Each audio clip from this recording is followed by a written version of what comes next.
Fala galera, sejam bem-vindos a mais um Triplo F. Hoje novamente eu tive problemas com o HBO Go, então por isso eu tô trazendo o vídeo um pouquinho mais tarde do que eu esperava. São 2 horas da manhã, eu acabei de assistir o episódio agora e eu vou falar um pouquinho a respeito do episódio 4 da 8ª temporada de Game of Thrones para vocês.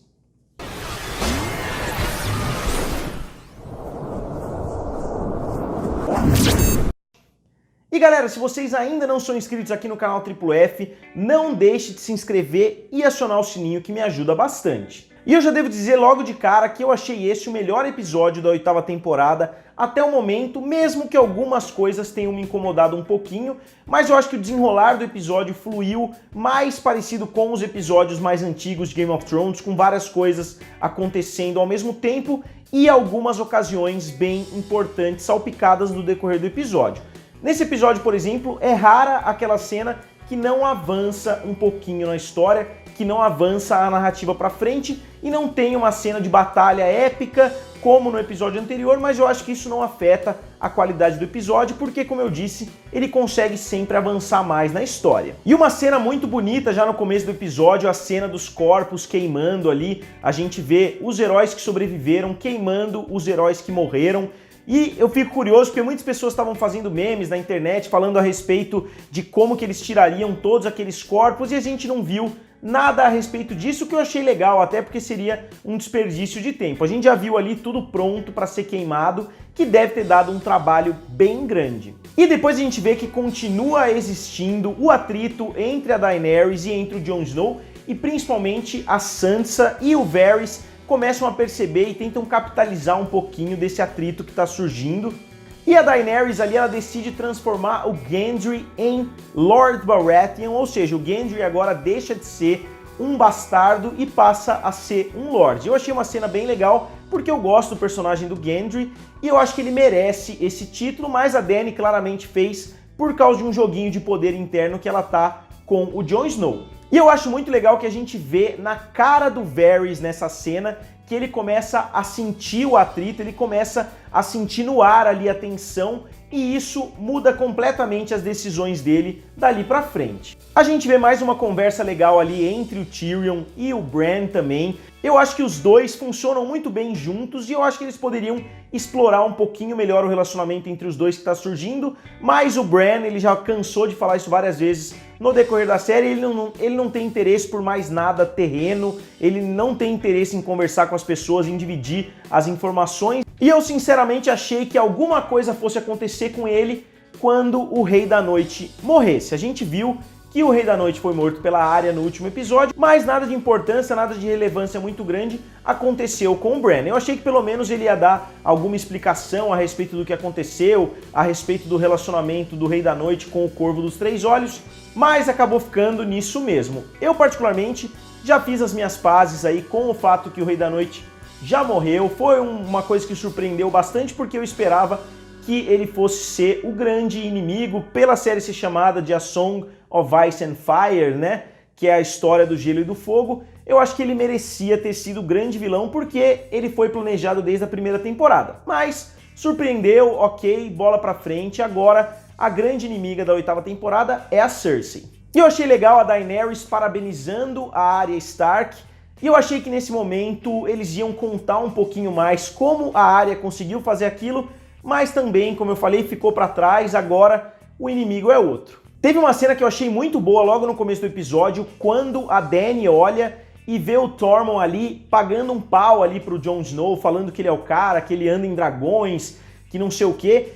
E a gente vê na cara da Dany quase que uma inveja ali da receptividade que o Jon Snow tem com o povo dele, e a Dany vê que ela não tem essa mesma afinidade com o povo de Westeros. Principalmente pelo fato de que ela nunca morou lá, tem o fato dela ser uma mulher, por exemplo, que o Tyrion e o Varys inclusive conversam a respeito disso no episódio, que ela não desperta tanto respeito assim em Westeros, que é uma sociedade ali majoritariamente governada por homens, mesmo que isso tenha mudado recentemente na série. A gente está vendo várias mulheres em posição de poder, mas a Dany não tem o respeito que o Jon Snow tem das pessoas de Westeros, principalmente das pessoas do norte.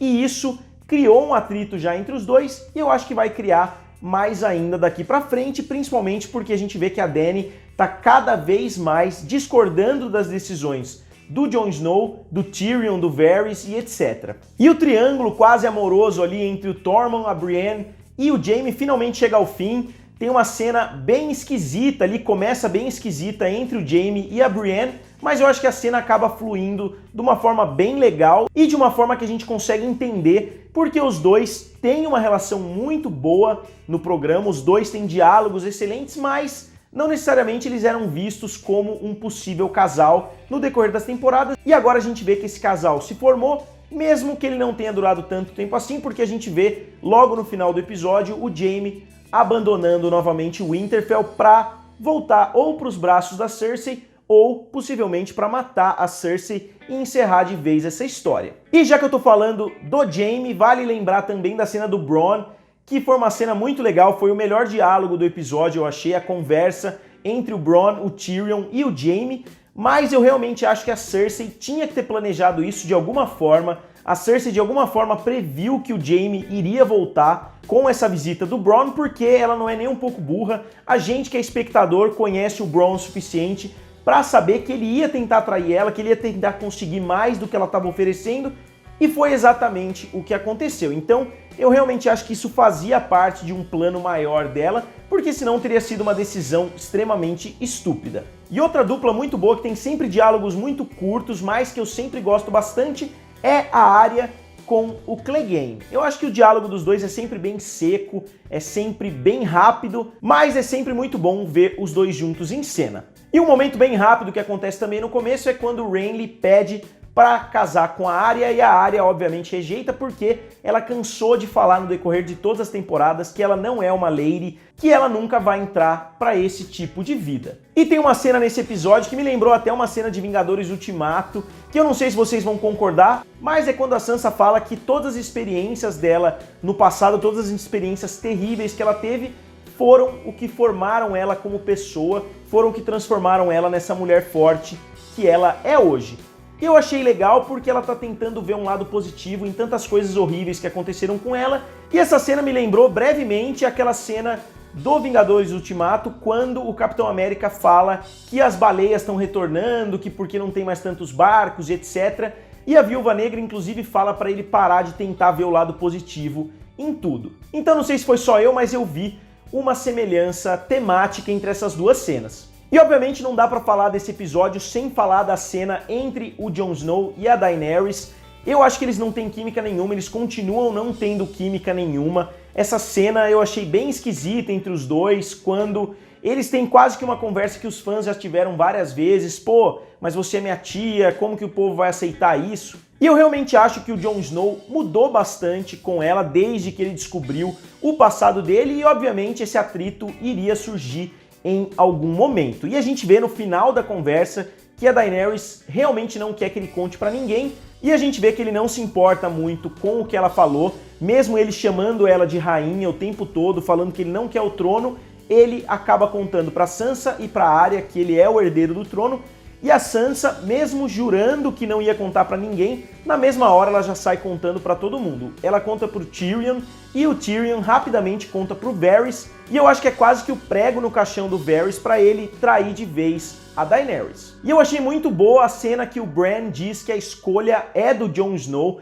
Hoje em dia é raro ver uma cena muito legal com o Bran, mas eu acho que nesses momentos ele brilha quando ele fala como se ele fosse um deus ali, como se ele soubesse literalmente de tudo que está acontecendo. Ele vira pro Jon Snow e fala: a escolha é sua, se você quiser contar, você conta, se você não quiser, ele com certeza que tá ali parecendo uma cadeira na temporada inteira, não vai falar nada pra ninguém. E como eu falei, a Sansa acaba contando pro Tyrion, muitas pessoas estão shippando eles ali como um possível casal pro futuro, mas eu acho que eles têm uma relação de respeito mútuo muito legal, e eu acho que não precisaria ir pra esse lado, pra relação deles a essa altura, com somente mais 2 episódios pela frente. E depois que o Tyrion descobre esse segredo, ele vai correndo contar pro Varys, e a gente vê os dois tendo uma conversa, quase que uma conversa de fãs ali no Facebook, falando a respeito das possibilidades dos dois governarem juntos, falando a respeito da possibilidade do Jon Snow tomar o poder da Dany, falando a respeito da possibilidade do Jon Snow não querer o trono. Então achei bem legal a gente ver quase que uma discussão dos fãs incluída ali dentro da série. E uma coisa que me incomodou um pouquinho nesse episódio é que não só o Rei da Noite, no episódio passado, mostrou que ele não era tão importante, tão relevante assim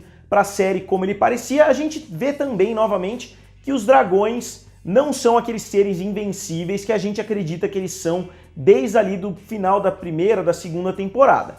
Os dragões estão sendo mortos facilmente, a gente viu que os navios, por exemplo, não estavam nem vendo o dragão no céu, eles estavam escondidos ali atrás de uma colina e eles conseguiram acertar 4 tiros na sequência, eles acertaram 100% dos tiros que eles deram no dragão e logo depois, por conveniência, eles não conseguem acertar mais nenhum tiro. Então eu achei essa cena meio forçada e o Greyjoy tá funcionando como um grande deus ex-machina ali que aparece sempre que é conveniente para alguma grande reviravolta acontecer para beneficiar a Cersei. E ele mata o dragão, acerta todos os tiros ali por uma conveniência enorme.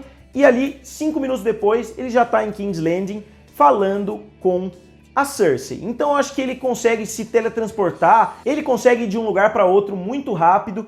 E eu já vi alguns vídeos americanos que tentaram percorrer os caminhos que o Greyjoy faz. E as coisas que ele faz na série não fazem muito sentido se a gente for analisar que ele consegue ir de um lugar para outro muito rápido. E, obviamente, ele tem uma frota muito rápida, mas tem coisas ali que simplesmente não fazem muito sentido. E os dragões podem até ser muito fortes, a gente já viu os dragões em batalha, eles são realmente muito fortes, mas eu acho que eles perderam relevância, eles não têm mais aquela relevância política que eles tinham antes, porque alguns escorpiões ali montados em barcos conseguem derrubar facilmente um dragão. E os dragões, ou o dragão que sobrou agora na série, tá longe de ser aquela potência bélica que eles trabalharam tanto para os dragões serem. E para finalizar o episódio, uma das cenas com certeza mais questionáveis da série até o momento, uma das cenas que eu acho que vai gerar a discussão dos fãs, como outras cenas fizeram em episódios anteriores, é a cena da Daenerys indo até o portão ali da Cersei, ficando na verdade ao alcance não só das flechas, como também dos escorpiões. A Cersei poderia simplesmente ter acabado com a guerra naquela hora. E não só a Cersei, como também a Missandei, ela poderia ter abraçado a Cersei e se jogado ali, porque ela já sabia que tinha enormes chances dela morrer, então ela poderia ter se sacrificado, levando a Cersei junto, ou pelo menos tentado. Talvez o plano pudesse não dar certo, mas ela poderia pelo menos ter tentado fazer alguma coisa, e não só ter ficado parada lá esperando a morte. E eu sinceramente não entendo muito bem por que a insistência dos personagens em continuarem negociando com a Cersei. Se a Cersei tivesse palavra em temporadas anteriores, se a Cersei fosse aquela personagem honrosa que teve uma queda, que se transformou nessa pessoa malvada que ela é hoje, mas não, a Cersei nunca teve palavra desde a primeira temporada e várias outras vezes que ela mostrou que ela não tem palavra nenhuma, várias outras vezes que ela traiu as pessoas, inclusive no final da 7ª temporada ela traiu todo mundo. Então eu até entendo a decisão deles tentarem negociar alguma coisa com a Cersei, mas eu acho que nem de longe a Daenerys deveria estar ali. A Daenerys deveria estar ali tão próxima de todo o perigo, porque a Cersei poderia muito bem ter falado: matem todo mundo que tá ali, a Daenerys ia morrer junto, e a gente não sabe se os Dothraki e os Imaculados iam continuar seguindo qualquer rei ali que eles botassem no lugar, porque eles vieram lá de Essos seguindo a Daenerys especificamente. Então, se ela morresse, provavelmente eles não iriam querer batalhar uma luta que nem é deles pelo trono de Westeros. Então eu achei essa cena um pouquinho forçada, poderia ter acontecido tudo exatamente do mesmo jeito, mas eu não acho que a Daenerys devesse estar lá. Ela poderia estar lá longe, em cima do dragão, se protegendo, mas ela, pessoalmente, não fez tanto sentido assim, porque a gente conhece bem a Cersei e o ódio que ela sente da Daenerys. Eu tenho quase certeza que numa situação dessa, a Cersei teria mandado matar a Daenerys e teria encerrado de vez a ameaça que a Daenerys representa para o Trono de Ferro. E como eu imaginei no episódio anterior, mesmo mostrando que praticamente todo mundo morreu em Winterfell, eles conseguiram juntar ali milhares de pessoas para formar um novo exército. Então, só recapitulando rapidamente, eu gostei bastante do episódio, eu achei o melhor episódio da 4ª temporada, mas eu não concordei muito com os últimos minutos. A morte do dragão me pareceu um pouquinho forçada, porque o dragão estava no alto, o dragão voa silenciosamente, o dragão não conseguiu ver os barcos em nível do mar, e os barcos conseguiram ver o dragão o suficiente para acertar em cheio não só uma, mas 4 flechas soltadas de uma arma que com certeza não é fácil de conseguir mirar, porque é uma arma extremamente pesada. Eles acertaram todos os tiros e logo depois disso eles não acertam mais nenhum. Então essas foram as únicas cenas que me deixaram um pouquinho incomodado, mas todo o resto do episódio funcionou muito bem, principalmente os diálogos. E a gente viu também que o Sam e a Gilly vão ter um novo filho e que o Jon Snow abandonou completamente o seu lobo Ghost. Então, galera, agora como sempre eu quero saber de vocês o que vocês acharam do 4º episódio da 8ª temporada de Game of Thrones. Digam aqui nos comentários, curtam o vídeo e se inscrevam no canal. Valeu e nos vemos em breve.